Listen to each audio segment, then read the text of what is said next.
What is going on, everybody? I know. Pretty dejected right now, I must say. But here we are. We're live for the Charlotte Vibe. Carolina losing to the New Orleans Saints by a score of 20-17.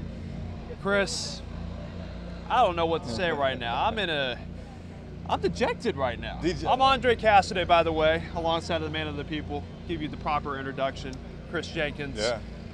I don't know. I feel deflated, and then there's just a bunch of emptiness right now in the soul of one Andre Casseday. I don't know. Right. It's a very odd feeling right now, this early in the season. Okay. Well, hopefully you'll change. Hopefully things look up for the better, right? Yeah, we got a lot of good comments coming already right at the start, so I'm going to go ahead and plug the fact that this show is live for a reason. For all of you out there who are tuning in already, making your presence felt here, 11:22 here on the East Coast, staying up late with us here on a Monday night. So if you haven't already, you know what to do. Like it, like the video, comment, and if you haven't, go ahead and subscribe. And if you have subscribed, tell your mama, tell your dad, tell somebody about us, because we're here for you, and we're on the road to 10K, and we're getting pretty close to that 10K number. But hey, this is a journey, and we're still on that journey to get to 10K. So if you haven't already, make us a part of your day and make everybody around you a part of their day as well. Yes. And for those that want to join us, there's a link that, have you pinned it in the comments yet? I am about to. All Thank right. you for reminding me. There's a link that Andre is going to pin into the comments, and we want you all to come on the show on your laptop, on your computer. Click that link, come on the show. You want to vent? We're here to listen. You got a question? We're here to take it for you. But tonight we got a good show lined up for you as always. Going to give you a quick synopsis of what we're going to talk about tonight.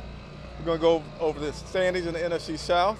We're going to go over some photos. We get great photos from our photographer, Patrick Snyder. Outstanding photos from the game. We also then have the press conference highlights that Andre is going to touch on. We have the stats that I'm going to pick some things out that I'm going to share with you all. And then, once again, we'll have the Q&A from you guys. Hit the like button, as Andre said. And you got that pinned up there? I just did, yeah. So that link is now available for all of you to use. So again, utilize it. We want to hear from you. We're here for a reason. It's because of all of you out there who want to make your voices heard. Talk about what happened. We want to hear what you have to say. So please feel free and be brave. Do not be shy. We're here to listen to all of you out there. So definitely utilize that. All right, so we're going to go ahead and talk about the standings in the NFC South. And I don't need a cheat sheet for this one. I think it's pretty easy. I got it. We have the Tampa Bay Buccaneers, the New Orleans Saints, and the Atlanta Falcons all proudly standing at 2-0. Carolina Panthers are at 0-2. Not a good start for the season, not a good start for the playoff picture, but I believe some patience is necessary for this team. We're going to get a little bit more into it, but also wanted to break down the standings. You, Andre, had a chance to listen to the press conference. I sure did. Go ahead and tell us about the breakdown of Frank Reich and his press conference this afternoon, or evening, I should say. I feel like it was a lot of what he said last week, but just a reiteration of what took place in that regard. Okay. But he did touch on a couple of points, so let me just get to it right here, right off of the bat. The whole Shaq Thompson situation. There's going to be an evaluation on his. I messed up. I'm sorry. I was supposed to go with the photos. I'm going to let you finish the Shaq Thompson, then we're going to go back to photos. My apologies there, sir. But that'll be a good segue because we do have some good pictures. That's what made me think about it. About what took place with that injury there. But he's going to have a medical evaluation tomorrow, which will basically confirm what we kind of already know. It's going to be a relatively significant period of time that he's going to be out for. I don't want to say season injury as of yet. I don't want to jump the gun on that until we have official word on what that situation is going to be. But, I mean, we saw it from the broadcast tonight. It did not look good. A 300-pound grown man going at full speed, going for his ankle there. It just did not look like a pretty situation. A pretty gruesome injury, I must say. But, yeah, let's pull up the pictures here. We have it ready. Thank you. With everybody. Again, my apologies for throwing that to you and then having a pause. It's all good. I want to make sure we went in order. We adjust on the fly. That's what we do here at the Charlotte Vibe. We do. Right? And if you guys notice, I'm looking down a little bit further, showing you my going bald head. because my computer. Bald head. It's going, man. My wife is going to help me fix it somehow, hopefully, but I'm losing some hair. It's because my laptop stand broke a leg, so it's actually like a foot lower than normal. So if he looks a little shorter tonight, that's because he's kind of crouching down, trying to get in position. His vision's going bad on him, but hey, he's making it work over there. All right, let's go for it. Here you go. All right, so we have Bryce Young over there, passing the ball with pressure in his face. Kind of just a theme throughout tonight's game. The offensive line did hold their own, I would say. Yeah. But there were definitely on at least a handful of occasions where obviously they were in situations where they had to throw the ball again. Yeah. Kind of like last week. And when you see the Saints loading up the box, I mean, I was telling our guy who was sitting next to us here in the press box, like there wasn't even a safety past the 10-yard line, like, you know, with the sticks and everything. There was nobody deep. And so you see the kind of pressure that Bryce Young had to deal with today, and you could see him walking off the field. This was after the game, kind of capturing the weightlessness that everybody's feeling right now, and you can see it in that picture there. The black and white really captures the emotion there, and that was Xavier Woods there. I don't think these images are at the right size. I feel like they're chopped off. They're a little tight, especially on that one there. Yeah, I don't think. I'll take the blame on that one, ladies and gentlemen. But that was Xavier Woods knocking away a potential touchdown there.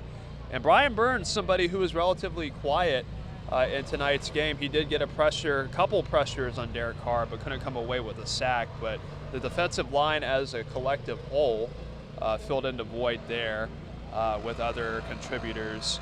Bryce Young, amongst others, supporting teammate Shaq Thompson. And you could just see it in Shaq's face. Like, he just looks so dejected, in a lot of pain too.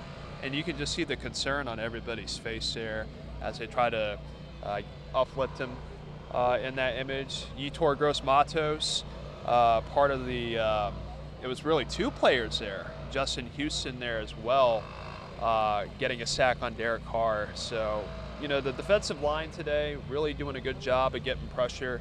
But again, when you're on the field for a good bit of time, and there's an injury to Shaq Thompson there, when you're out there and the time of possession, we'll touch on that later here, it was only a 6-minute difference. Yeah. But it felt so much more substantial, especially in the second half. Part of it because of Carolina's inability to convert on third down and extend drives. And that was the fear that I had coming in. Right. Like what we saw from last week in Atlanta. Really good defensive start. Like, you know, stopping the run, doing a lot of good things, getting pressure on Desmond Ridder. We saw that here tonight, but when they were out there for extended periods of time, it just started to wither away, and you started to see the weakness, which is actually the secondary. I mean, there were a lot of big plays that they gave up just simply because of how long they were on the field for. They were completely gassed towards the end. Yep. So let's go ahead and get into the press conference now. I took the first one. Dun, dun, dun. Right. You talked about Shaq. What else you got? That was the big one right there. What else you got from that? But really just the overarching message, and we'll touch base on just a couple here. It was a tough loss. Let's just be frank about it. Yeah, the scoreboard indicated that No pun intended. No pun intended, right? But it was definitely a tough performance. The score indicated that it was a little bit closer.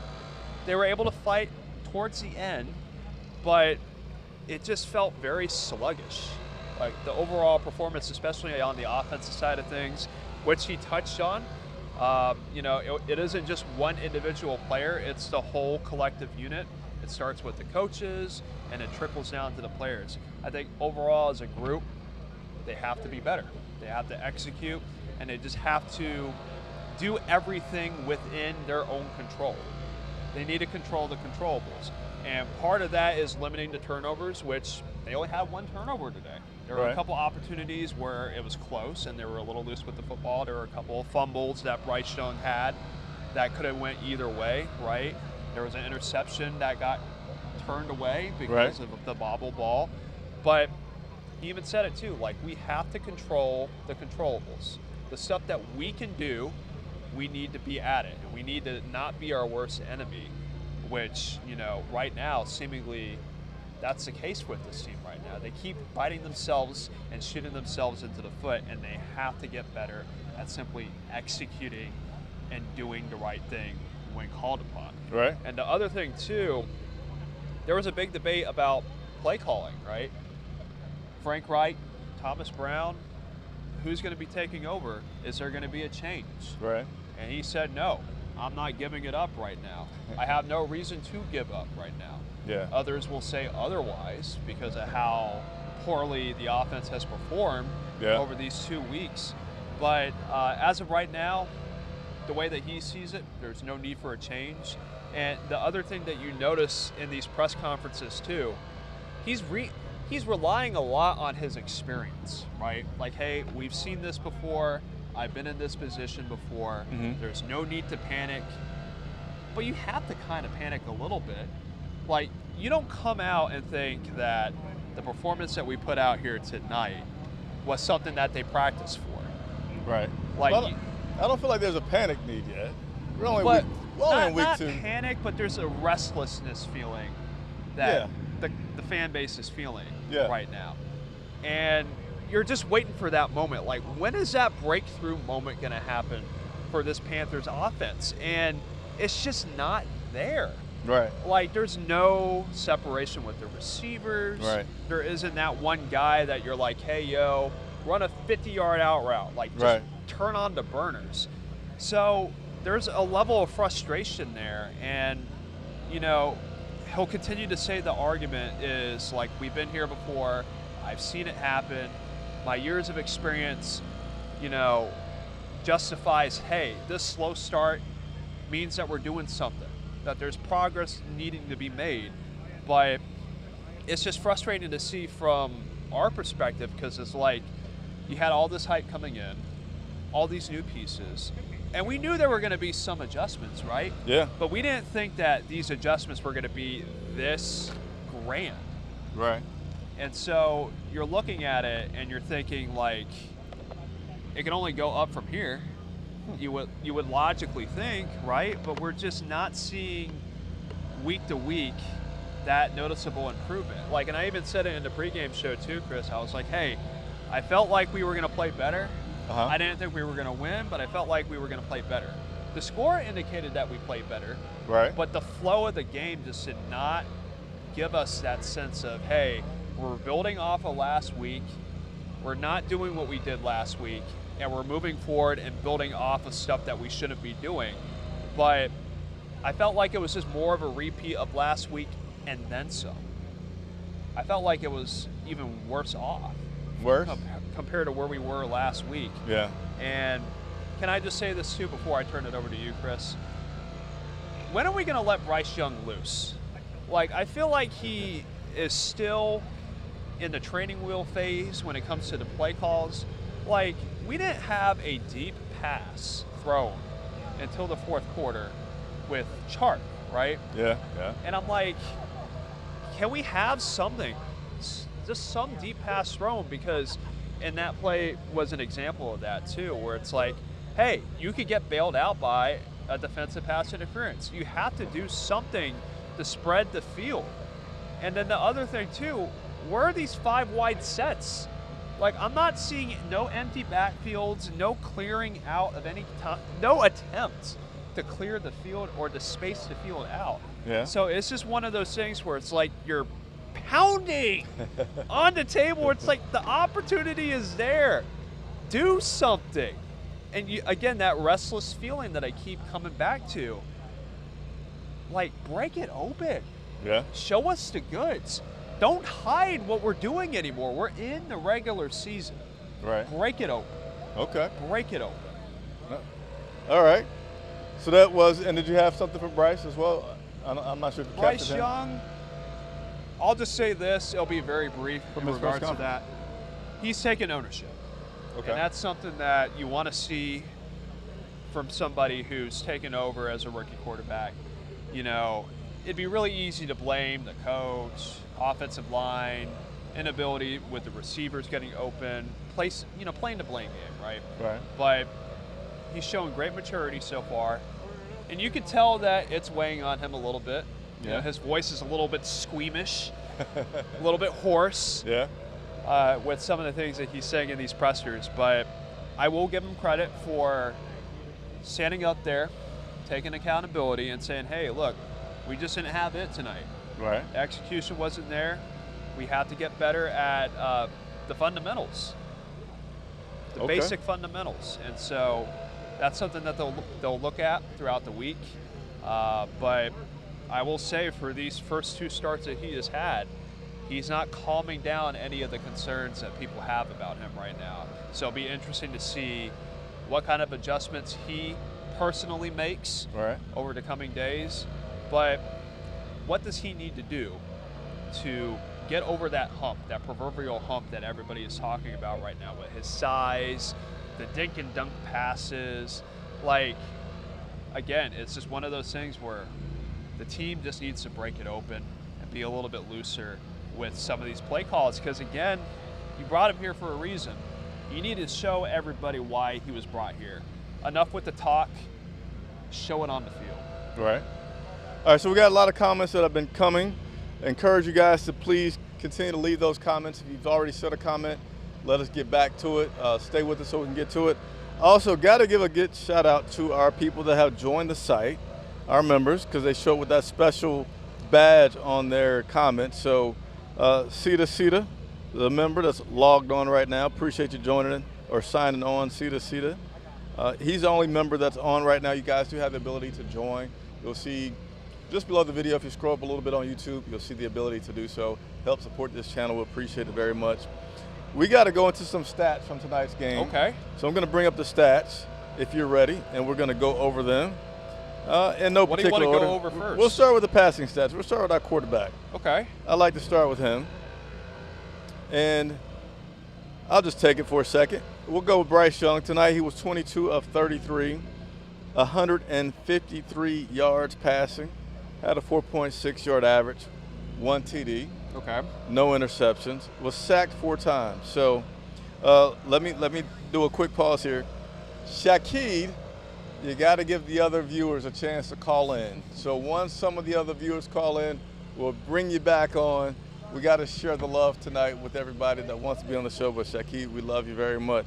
So with this passing, you know, I don't know why it shows the discrepancy there, 153, then it shows 139. Yeah, that's interesting. I don't know what that's about there. Yeah, so to piggyback a little bit off what you talked earlier with Bryce, it's a little bit, it almost seems like you know what's going to happen. Right. It's going to be a short pass, and it seems like more times than not, it's going to be a short pass outside the numbers.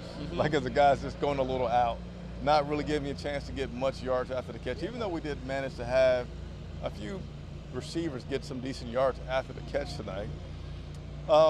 Bryce did run a little bit, which we'll get into here. So let me just go ahead and bring up the rushing stats. So we have Miles Sanders, which led us in rushing, 14 carries, 43 yards. And then we had Bryce Young, 2 carries for 34 yards. He had a long 26-yard run in the fourth quarter, which I believe at that point in the game was the longest play from scrimmage. Now, don't quote me. There could be some discrepancies there. But just from the naked eye and just from this big old dome up here, or lack thereof, right? That was the longest play from scrimmage up to that point in the game. So it just shows you, again, the lack of explosiveness from this Panthers offense and just discombobulated. I think that's those big words. That's the word that I'll use for the Panthers' performance on offense tonight. Chuba Hubbard, 2 carries, 16 yards, and then Laviska Shenault with a whopping 1 carry for 7 yards. I know you want to touch base on Laviska here in a bit, but I mean, again, the discrepancy with, you know, very, very uneven, right? Like, Bryce Young cannot be your second rushing or leading rusher, right? Like, and we'll touch base on the receivers as well. When we pull that up, but there are guys that are leading in the stat category where you're like, hey, he shouldn't be leading here. There are other particular categories that you want him to be leading in, but rushing should not be one of those things that you're looking for there.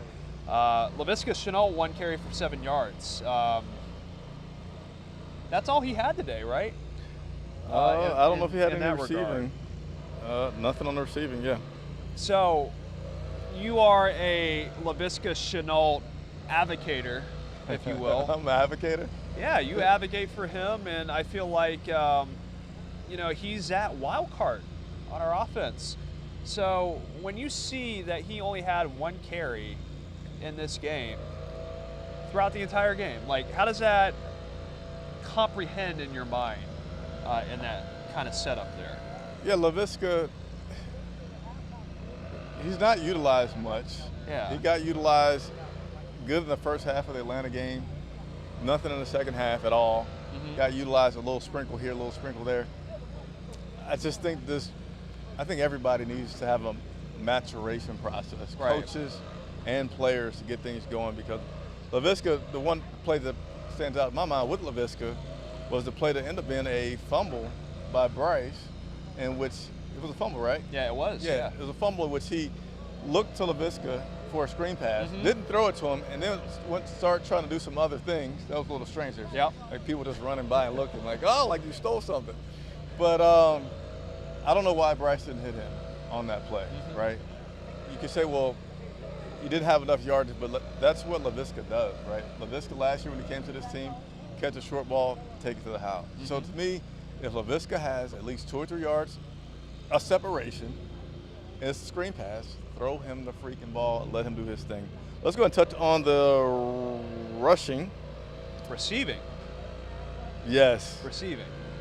Yes, receiving. Thank you for that correction. Adam So, Thielen, yeah. 7 receptions, 54 yards. Chuba Hubbard, and this is the part right here where you're looking at it and you're like, why is he second in receiving? 5 catches for 34 yards. Jonathan Mingo, 3 catches for 26 yards. Hayden Hurst, who was without a catch up until the 4th quarter, 3 catches for 20 yards. DJ Chark, 1 catch for 15 yards, and Miles Sanders, 3 catches for 4 yards. There's one name on that list, or actually 2 names, that should be on that list, that are not on that list. 2 that should be on there? All right, what do you got? Laviska Shenault and Terrace Marshall. Yes, okay. Whoa. What's going on here, fellas? Like, first of all, Chuba Hubbard, like I said, should not be your second leading receiver. And but give him kudos, right? give him kudos, because last year we were talking, and even this season, like those hands of Chuba aren't that great. they're a little chunky They're not for adequate. our guy Chuba. A little chunky out of the backfield, but he did silence that critique with him, right? Yeah. But again, when we look at it, it's like, where's Terrace Marshall? Where's Laviska Shenault? Is it underutilization? Is it guys just not getting those opportunities? Are they just not popping free? Terrace Marshall's a guy that needs to break out this season. This is his 3rd year with Carolina, right? And he's had multiple opportunities up until this point to make a name for himself. Yeah. And I felt like tonight was one of those opportunities. Bright lights on the Monday night stage. You need a receiver to step up. And this receiving core is in desperate need of some playmaking capabilities and some firepower. Right. And when you look at Terrace Marshall, it's like there's potential there for some firepower. Yeah. Tall dude, he can body some defenders, and he's got a good ability to catch after, or run after the catch. Yeah. And it's frustrating that he's just not involved. Like, he's just running laps out there, and it's not materializing to anything. So that's the thing, and you keep mentioning the word, a maturation process. Right. We're just starting to figure out what we're doing here in terms of what receivers we want to use, what we need to see more of. We need to see more of Laviska Shenault and Terrace Marshall, because there is a need for some firepower and some playmaking, and we're just not getting it from those 2 guys who you would think on paper are your playmaking type receivers on this roster. All righty. let's go ahead and go over to the defense. Keep an eye on those comments. Keeping an eye, yes, sir. All right, so on the defensive side, we had, this is a different screen that I normally put on here for the stats, but I want to be able to show the stats in order of the quarterback hits. So that's what we're sorted by right now. So Frankie Luvo, 2 quarterback hits, 9 tackles. Deshaun Williams did pretty good tonight with a quarterback hit, had three tackles.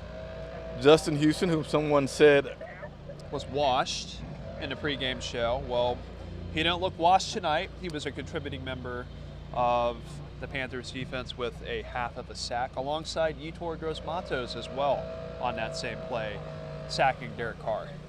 Yeah, and we had a tackle for a loss, a pass deflection, and a quarterback hit. So all by Justin Houston. Yeah, he did pretty good.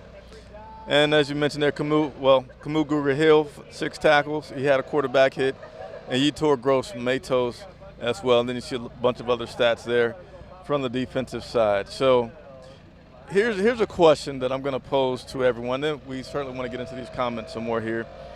The link, again, for you to join the show. Shaquille, let others come on.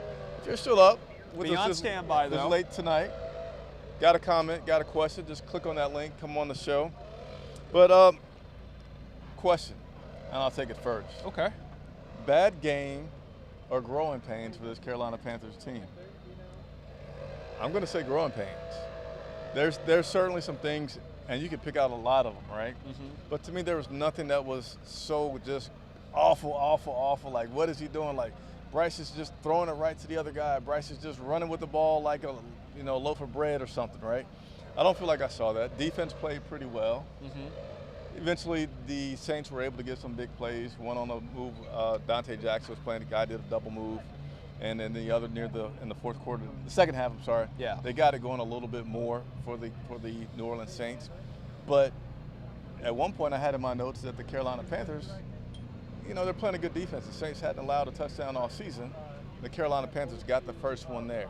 You can pick on the receivers. You can talk about the play calling, but to me, all those things were not just awful. Mm-hmm. They're things that you want to see change, but they weren't awful. Like, what are we doing? Right. So I feel like it's just week 2, new team, new coaching staff, new players, new franchise quarterback.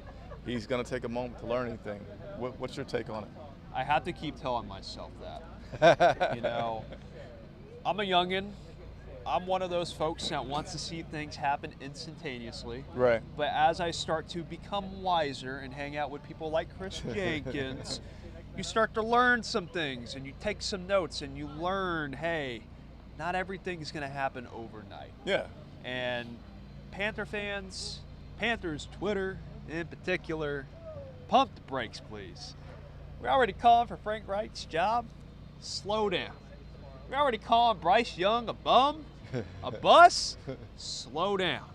We're literally in game 2 of a 17-game season.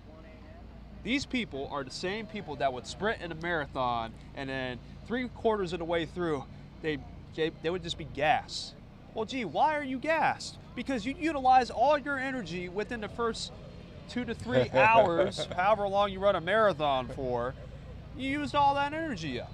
So you got to trust the process. And I know, Philly fans, they said that a lot. And look how that turned out. Right. I mean, that's another conversation for another day. But yeah, I mean, there were some instances where you're like, man almighty, what are we putting ourselves into right here? What kind of torture am I subjecting myself to as of, from the fan perspective, right? Right. But when you look at it, a lot of young pieces on this team, young quarterback, new receivers, new tight end, a lot of newness, right? So they're still getting used to each other. But yeah, you have every right to be disappointed in how we played. Because you don't bring all these guys in, you don't trade all these picks and a number 1 receiver to get Bryce Young, and that's what happened out there tonight. Right. You have every right to be upset. But you also have to look at it from the long-term perspective. And you got to say, hey, look, you got to calm down, got to breathe, drink some water like Chris is doing right now, and say, hey, look, This is a process.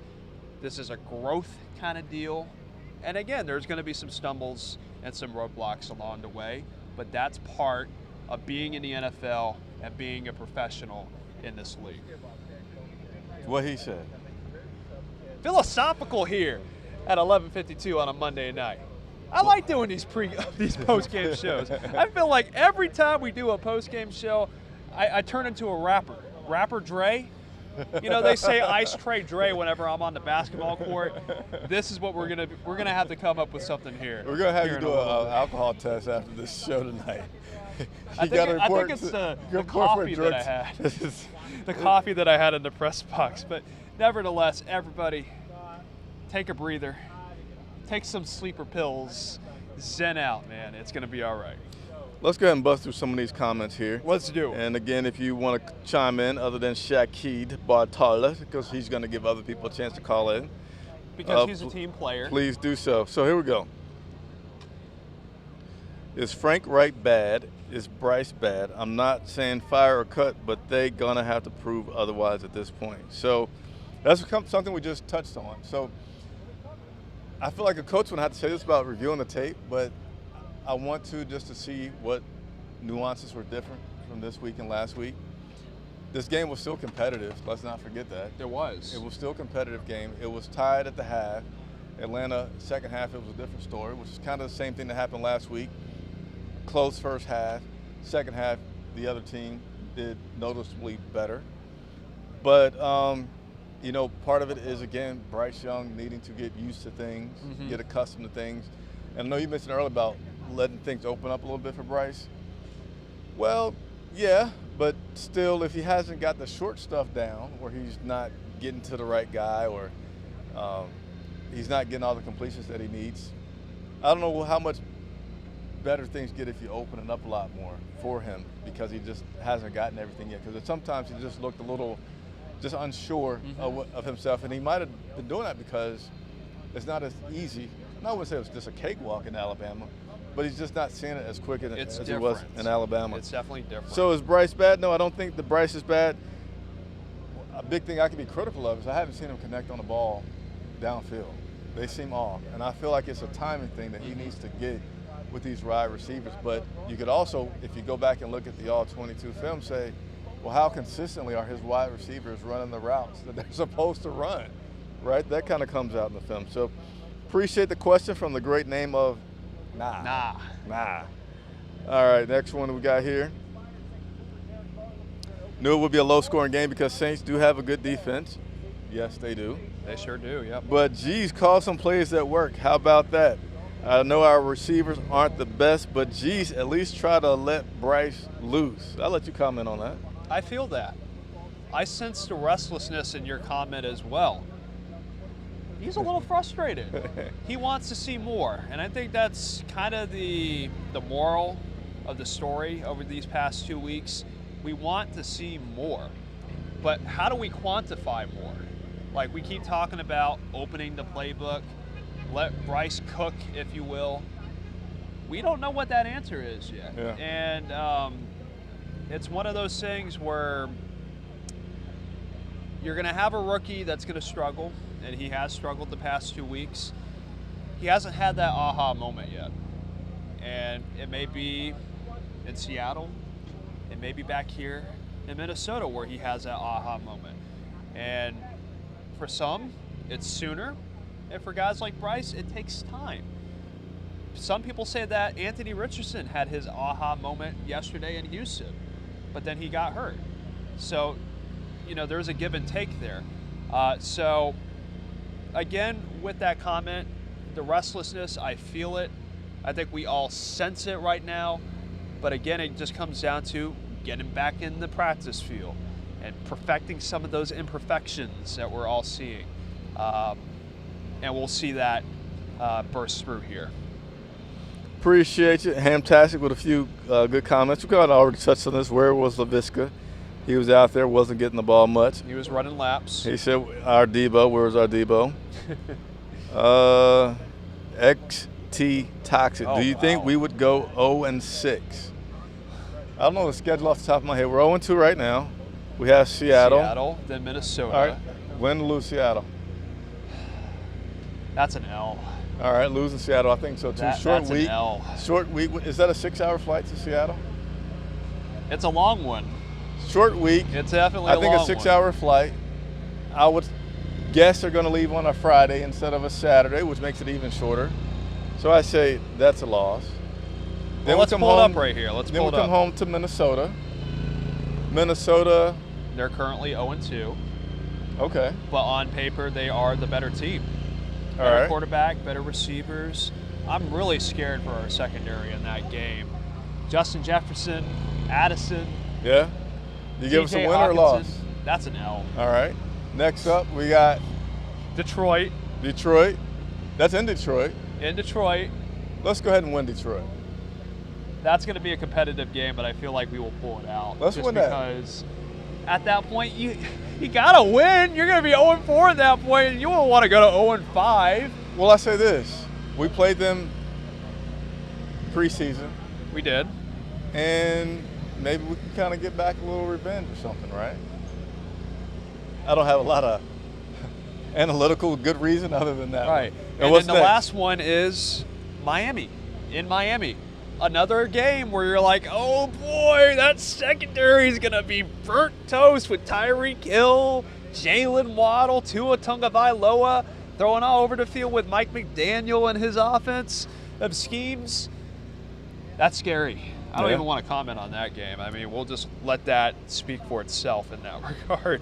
All right. So, to answer your question, there's a pretty solid chance that we could be going down that road. I won't say down that particular road, but the pathway to it is pretty wide open right now. I predict no 0-6. I won't give us 0-6.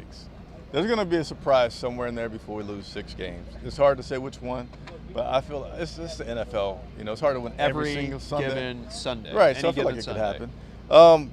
Cedar says Shaq just lost his job. I guess perhaps you're saying with the injury, some other guys are going to get some more playing time, and then when he gets healthy, will he be able to retain it? One thing that Shaq really does have going for him to defy that thought is his leadership. That's a big one right there. You know, he possesses a lot of that when he's out there on the field. He can still do it from the sidelines, but I think that might give him an opportunity to not just lose his job to one of the other guys. And he's the longest tenured defensive player, I believe, on this Panthers team. So his impact on this defense is just second to none. All right. Can you play quarterback? I play quarterback? All right, so let's do the measurables. 5'7", 140 pounds. You give us the measurables, huh? We're already picking on Bryce Young and his size. I'm not going to hear the end of it if I was in that situation. I am a lefty, though, so, I mean, that's unique in that regard. But let's just leave it to the pros, ladies and gentlemen. So that's going to be a no for that question there. All right, let's see. We got a few vents here. Frank has to stop calling plays, getting tired, tasting the vanilla. Somebody said his play calling was spoiled milk. It wasn't even vanilla. It was just spoiled milk. We'll just let that simmer around the Pantherverse on that one.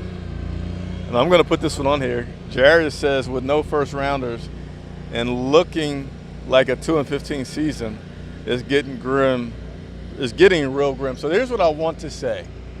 Andre and I will be here for you guys all season long. It don't matter. Whether we're 0-17, 2-15, or whatever it could be. Because here's what we want to make sure we do. We want to make sure that we're giving you guys lots of good information to know how you should be feeling about this team. What should you be looking for the next week? And we'll also just get creative with interviews and features and things like that to keep you guys tuned in. And above all, we're here to comfort. We're here to be your source to vent and ask questions. So please continue to tune in to us all season long, regardless of the win or loss record. I want to just touch on a few more things here. I'll let you read this. Okay. Should come up pretty quick. This is from Leonard Kowalski. Don't worry, somehow we'll keep Ian Thomas another year or two, LOL. And while we're at it, can we keep throwing some more tight end screens to Ian Thomas? They work so well. We're due for one here in a couple days in Seattle. Let's get up to 5 snaps in regards to that. So I think we're due for another Ian Thomas screen call in the Seattle game. Coach says show the open receivers or zip it. They're not open. Let's just be frank. They're not getting separation. But again, that's part of their responsibility, is to get open, to make things easier for Bryce Young. And they deserve some of the blame too. I mean, we can blame individual parts of the offense, but let's just be frank about it. The whole unit. That's the first time I've done this so far, so we're doing pretty good. First time I smacked my little stand here. But the whole unit deserves criticism and blame. It's not just individual parts. It could be a give and take. One play it's the offensive line, one play it's the receivers. Yeah. But regardless, it comes down to consistency, and there has been consistently inconsistent play from various parts of the offense. So, yeah, you got to give heat where heat is due, and right now they're just not getting the job done. All right. I'm going to give you a hard time before I let you read the next comment. Okay. You say frank as a term so many times, and I think it's because of our new head coach's name, Frank Wright, to be frank with you. Do I actually do? I've never noticed. To be frank. Yeah. Wow. Let's go ahead and read that one. Okay. What we got going on here? Everyone has to accept, B Stallion, by the way, commenting here, has to accept that we are rebuilding and not having a successful season for a while. I know it's not this season. We need O-line depth and strength. We need more than the ability to get it.